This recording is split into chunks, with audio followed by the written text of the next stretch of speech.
দেশ হিসাবে যে আমরা বাসার জন্য যে আমরা জীবন দিয়েছি, এটা আমরা এই যে গৌরবোজ্জ্বল যে আমাদের এই ভূমিকা, এটি সারা বিশ্বে সকল মানুষ এটি মনে রাখবে। আজকে ঐতিহাসিক শহীদ দিবস এবং আন্তর্জাতিক মাতৃভাষা দিবসে আমরা শুরুতেই সকল শহীদদের প্রতি আমরা গভীর শ্রদ্ধা জানাচ্ছি।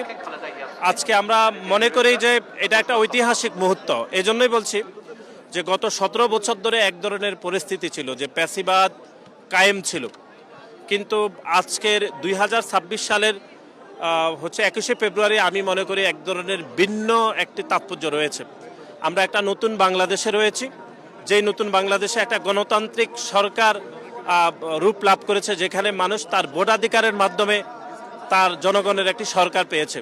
আমি মনে করি গত 17 বছর ধরে এই পরিস্থিতির জন্য আমরা অধীর আগ্রহে অপেক্ষা করেছিলাম যে একটি গণতান্ত্রিক সরকার আসবে।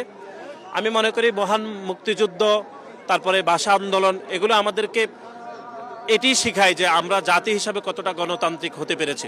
সুতরাং 21শে ফেব্রুয়ারি আজকের এই দিনে আমি মনে করি যে আমাদের গণতান্ত্রিক অগ্রযাত্রা, মানবাধিকার এবং ভাষার যে গুরুত্বপূর্ণ এই তাৎপর্যকে সামনে রেখে আমরা জাতি হিসাবে আমরা সামনে এগিয়ে যেতে হবে।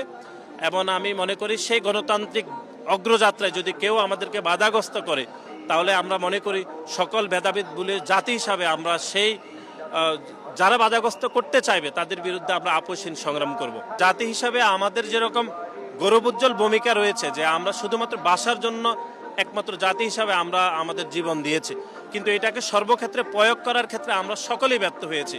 আমরা শিক্ষার্থীরা ব্যর্থ হয়েছি, সাংবাদিক, আইনজীবী, বুদ্ধিজীবী, বিচারক থেকে শুরু করে সবাই আমরা ব্যর্থ হয়েছি।